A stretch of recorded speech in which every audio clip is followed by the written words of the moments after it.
سلام تعنا باللي زخبركم من زخبر كن انت ملكتنا اقدستن وانا ونحبريتات الساعات حيزنا لكم قريبنا لنا كم تلمود مدراتنا تكتاتلو لايك شير سبسكرايب بمقبار بيت سبك تكونوا نعدمكم علينا هلما انا تختلت امنة كريستنا وقوعا بعالة تنسائي بسلام ابصحكم ابصحنا بمبال سنة علتك خونو لكم ماردا تايمس يمنا الله حزي نابتهم حبريتات كنسجر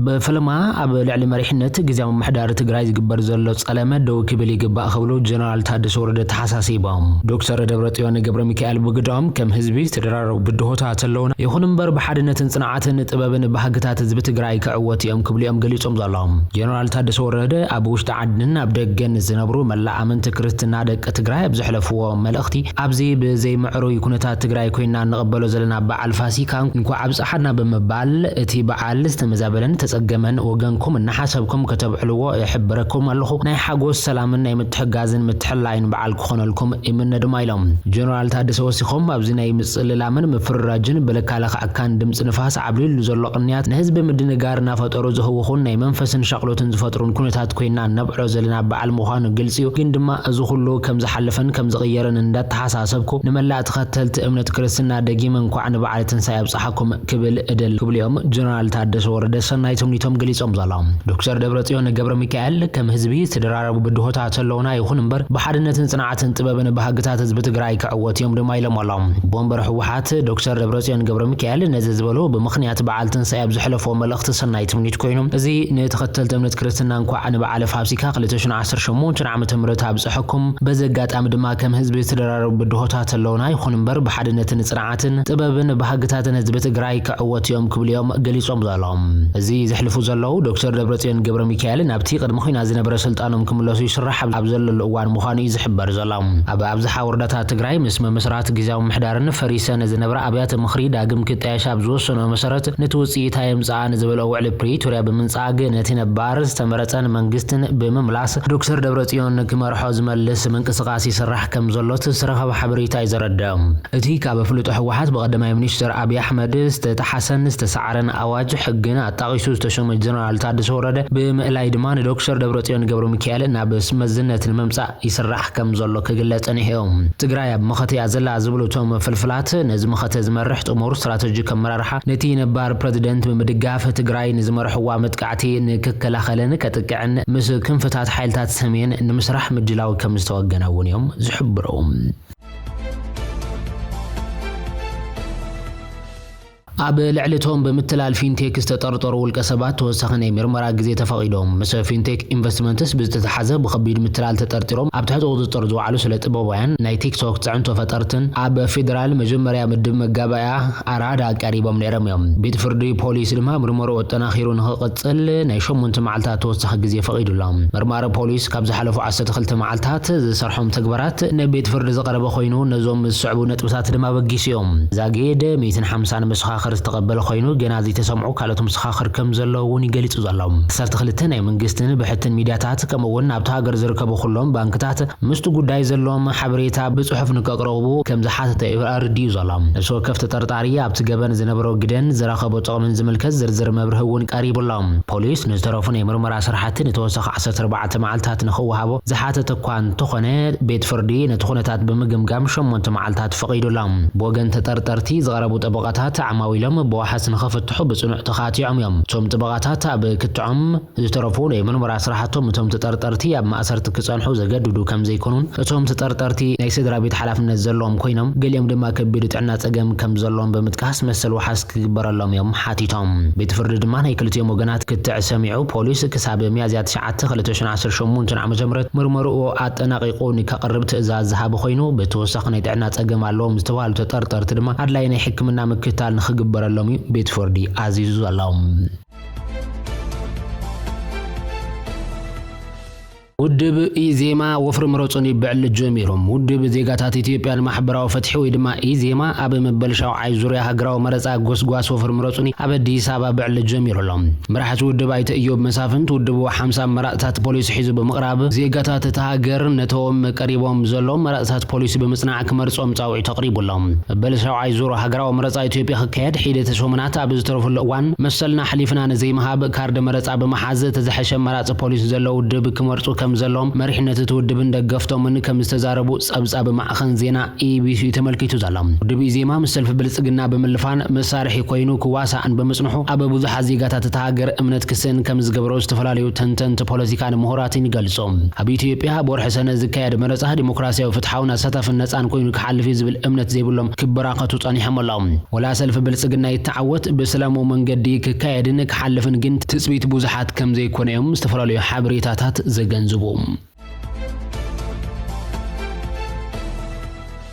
بريتانا يقتل الله زخبركم تملكتنا ببريزيدنتاو مرتا جيبوتي اسماعيل عمر جيله تعويتلهم بريزيدنت جيبوتي اسماعيل عمر جيله نشاد شي غزيو بتخاتل نتاغر كمرحي بسفي حفلالاي تعويتو زالهم ابتي تمال عربي زي تخايده بريزيدنتاو مرتا جيبوتي غولت 97.8 ميتاويت دمص بمركاب كمسعوته وقعو وصيت تاغري تملكتو زالهم ابتي حفشاو بريزيدنت مرتا مس بريزيدنت عمر جولس تودادر انكو حسي محمد فارح ساماتار كلتنت بخلت ميتاويت تراي دمصي كمزرخ هذا منيستر وشتاو غدات تهاجر محبرم زلهم دي 78 عامت غله نتاع على 1 مليون حزبي زلو وانش تهاجرن 27 عامታት محدر والام اب 2021 ناب زخايد بريزيدنتاو مرصا دارغا 99 ميتاوت دمጽ بمركاب معوات دما ዝዝከርዮም አባል ገዛ ሰልፍ ነበርን አብዚ መረጻ ነጉለ ዝወዳደረው ዘሎ እንኮ ሁሲ መሐመድ ፋራህ ሳማታርን አቦጽይት ብዙሕ ጽልዋ ክሎ ተጽቢት ከም ዘይግበርን ጸብጻባቱ ሸትት ፕሬስ ተመላኺቹ ነይሮም ጉለ ንአኮ ፕሬዝዳንት ነበር ሐሰን ጉለ አብቲዶና በ1999 ተኪዮም 10 ዓመታት ድማ ነፖለቲካ ተሃገር ዝቀረጸ በስድራ ቤት ዝመሓደር ስርዓት ቀጥልሎም ዘባውያን ተዓዘብት ሕብረት አፍሪካን ኢጋድን ነተመስርሕ መረጻ ወሃባ ከም ዝተኸታተልዎ ወነት ሓበሬታ ዝተገንዘበ ኮይኑ ጅቡቲ ንአሜሪካ ቻይናን ፈረንሳይ ጃፓን ዝርከበን ብርክት ዝበለ ሃገራት ወታደራዊ ማዕስከራት እንግዳ ሃገርያ እዚ ድማ ኣብ መንጎ ቀይሕ ባሕርን ወሽመጥ ዓድንን ኣብ ዘሎ አገዳሲ ሃገራዊ መስመር መራኸብ ዘሎ ስትራቴጂካዊ አገዳስነት ክውስኽ ይገብሮም ተሃገር ካብዞም ስምምዓት ንጎረቤት ሃገር ኢትዮጵያ ትቦ አገልግሎት ወደብ በትረኽቦ እቶትን ቁጠባ ከምትንቀሳቀስ ዝፍለጥዮም እንተኾነ ሃገር ካብ አገልግሎት ወደብ ኢትዮጵያ ትረኽቦ እቶት ትምርኮስ በመኻናን ኣብ ቀይሕ ባሕር ዘይውሕስነት መራኸብ ሓዊሱ ዓለም ለኻዊ ምዝምባዕ ንእቶታ ኣብ ሓደጋ እቶ ከም ዘሎ ጸብጻባት የመላኽቶም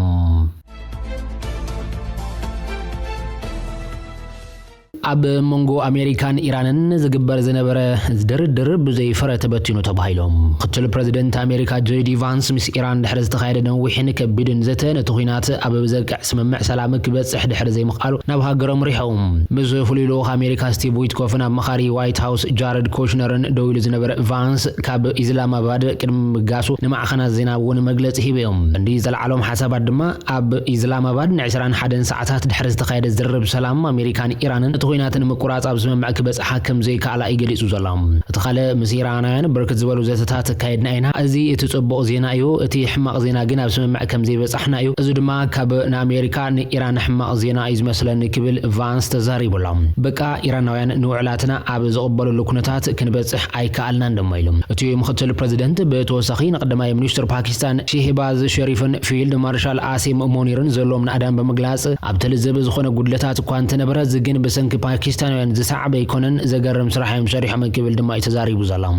ቫንስ ብዛዕባ ኒኩሌራዊ ዓቕሚ ኢራን ምስ ተሓተተ እታ ሃገር ሕጂ ይኹን መጻይ ኒኩሌራዊ ኣጽዋር ከይህልዋ ደው ምባል ቀንዲ ዕላማ ፕሬዝዳንት አሜሪካ ዶናልድ ትራምፕ ምዃኑ ይጠቒሱ ዘሎም ወሲኹ ድማ ትራምፕ ኣብ ዝርርብ ተሳቲፉ ከም ዝነበረን እቲ ዝርርብ ኣብ ዝካየደሉ ዝነበረ እዋን በተደጋጋሚ ምስ ትራምፕ ዝራረብ ከም ዝነበረን ይሓቢሩ ዘሎም ኣዝዩ ቀሊል እማም ሒዝና ኢና ንውገስ እዚ ናይ መወዳእታን ዝበለጸን ጠለብ ኢራናውያን ይቕበልዎ እንተኾይኖም ክንርኢና ክብል ተዛሪቡ ቡኔሪዮም ምክትል ፕሬዝዳንት አሜሪካ መስወከልቲ ኢራን ብዛዕባ መቁራጽ ጻቦታት ንምዝራብ ናብ ፓኪስታን ድሕሪ ምጋሹ ጄዲ ቫንስ ቅድሚ ምጋሱ ጋዜጠኛታት ኣብ ዝሃቦ መብርሂ ክንዘራረቢና ንደሊ በመባል ኢራናውያን በቀንዕና ነዘተን ተመጽዮም አሜሪካ ኣዳዋ ክዘርግሕ ቅርብቲ ምዃና ተዛሪቡ ዘሎም እቲ ምክትል ፕሬዝዳንት ዶናልድ ትራምፕ ዝኾነ ቫንስ ምስ ምልሶት ሓለቁ ናብ ስልጣን ካብ ዝመጽእ ንድሓር እዚ ተዋሂብዎ ዘሎ ዕማም ኣዝዩ በዳህ ገይርዎሎም ኣሜሪካን ኢራንን እቲ ኣብ ፓኪስታን ከካይዶ ዝጀመራ ክልታዊ ዝርብ ሰላም ዝፈሸለሉ ምኽንያት ዝምል ዝምልከት ዝተፈላለዩ ርእይቶታት እውን ይቀርባሎም በመሰረት መንግስታዊ ማዕከን ዜና ኢራን ካብ ኣሜሪካ ዝቀረበ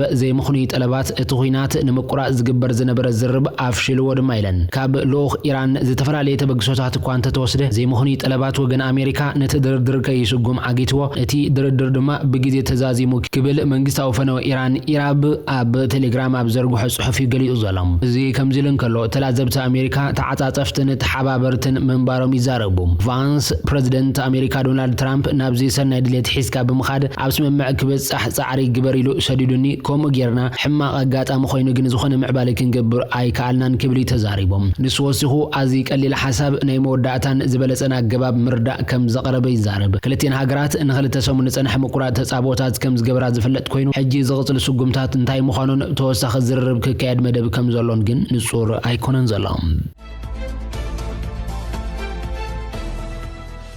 እስራኤል ንዲፕሎማሰኛታት እስጳኛ ካብ ሃገራ ሰጉይጓም ቀዳማይ ሚኒስትር እስራኤል ቤንያሚን ኔታንያሁ ዲፕሎማሰኛታት እስጳኛ ካብ ሃገሩ ክወጽእ ኣዚዛላ ኔታንያሁ ኣብ ማሕበራዊ መራኸቢ ኤክስ ዘርግሖ ሓበሬታ ምኽንያት ምብራር ዲፕሎማሰኛታት እስጳኛ መንግስቲ ስፔን ንምክልኻል እስራኤል ብምንቃፉ ምዃኑ ይገልጽ ዘሎ ኔታንያሁ ማንም ዲፕሎማሲያዊ ኩናት ኣብ ልዕሊ እስራኤል ዝኣወጀት ሃገር ዋጋኣ ክትረክብ ምዃና ክትግንዘብ ኣለዋ ኢሎም ቀዳማይ ሚኒስትር እስራኤል ቤንያሚን ኔታንያሁ እስጳኛ በተደጋጋሚ አንጻር እስራኤል ደው ምባላ ብምጥቃስ ወከልቲ ስፔን ካብቲ በአሜሪካ ዝምራሕ ኣብ ደቡባዊ እስራኤል ዝርከብ ማእኸል መዋሃድ ክእለዩ መምርሒ ከም ዝሃብ ድማ ይፍሊጡ ዘሎም ኣብ ኪርያት ጋት ዝርከብ ማእኸል ሲቪላዊ ወተሃደራዊ መዋሃድ ኣብ ቃዛን ዝካየድ ጻዕርታት ምርጋእ ሰብኣዊ ረድኤትን መዋሃድን በመሰረት ስምምዕ ምቁራጽ ተኽሲ ኣብ ወርሒ ጥቅምቲ 2025 ተመስሪቱ ቀዳማይ ሚኒስትር ስፔን ፔድሮ ሳንቸዝ ድማ ነቲ እስራኤል ኣብ ልዕሊ ሊባኖስ ዝካየደቱ መጥቃዕቲ ብምኹናን ጥሕሰት ኣህጉራዊ ሕጊ ብምባል ሊባኖስ ኣብ ተኽሲ ዶ ምባል ክትሳተፍ ፀዊዕ ምንባር እውን ዝዝከር እዩ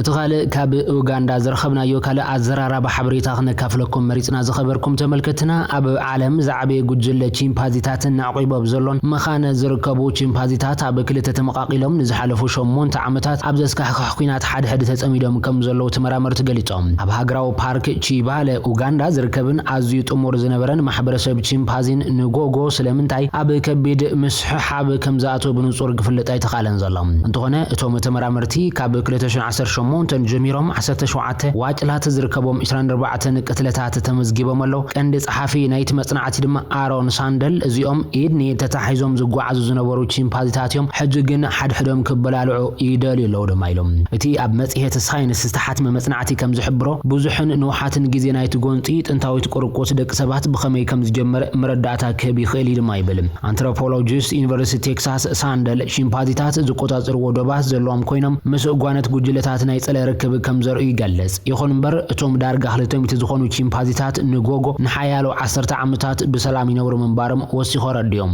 እቶም ምርምር ዝካየዱ ስነ ፍልጠተኛታት ነቶም ኣብ ክልተ ጉጅለታት መቃቂሎም ዝነበሩ ምዕራባውያንን ማእኸላውያንን ኢሎም ይጽውዕዎም እንተኾነ ክልቲኦም ብሓፈሻ ከም ሓደ ጥሙር ስድራ ቤትዮም ዝነብሩ ነይሮም ሳንደል ከም ዝገለጾ እቲ ምክፍፋል ንፈለማ እዋን ዝተራየ ኣብ ሰነ 2015 ዓመተ ፈረንጂ ኮይኑ ኣብቲ እዋን እቶም ምዕራባውያን ቺምፓንዚታት ክሃድሙ ከለው እቶም ማእኸላውያን ድማ يهادنوهم نيرهم ቺምፓንዚታት ሓድሕዶም ድሕሪ ምክርኻሮም ብመውጫጭን መጉያይን ዝተጋነነ ድራማ ምክያድ ልምዶም ምዃኑ ዝገልጽ ሳንደል ጸኒሖም ግን ከም ዝተሓጋገዙ ይዘብርህ ድሕረቲ ናይ 2015 ጎንጽ ግን እዞም ክልተ ጉጅለታት ንሽዱሽተ ሰሙናት ኣይተቀራረቡን ካብኡ ንድሓር ዝነበሮም ርክብ እናው ሓደ ክኸይድ ከሎ ምዝራኸቡ ድማ ዝያዳ ተጻባዕትን ዓመፀኛታትን ኮይኖም ተራእዮም ኣለው ድማ ይብል ኣብ ጀርመን ዝርከብ ተመራማሪ ጄምስ ብሩክስ ምክፍፋል ጉጅለታት ኣብ ሕብረተሰብ ደቂ ሰብ ከምጾ ዝኽእል ሓደጋ ድማ መዘኻኸሪ ኮይኑ ከም ዘሎ ይዝሕብር ደቂ ሰብ ካብ ባህሪ ካልኦት ዓሌታት ክመሃሩ ኣለዎም ይኹን እምበር እዚ ዝሓለፈ ናይ ስነ ህይወታዊ ዕብየቶም ንመጻኢኦም ከም ዘይውስኑ ድማ ክዝክሩ ይግባእ ኢሉ ርእይቱ ዛዚሞሎም እቶም ኣብ ኡጋንዳ ንዓርሶም ኣብ ዝጓነፁ ዘለው ቺምፓንዚታት ድማ ኣብ ማሕበራዊ ሚድያ ንብዙሓት ይዘራርቡ ኣለዎም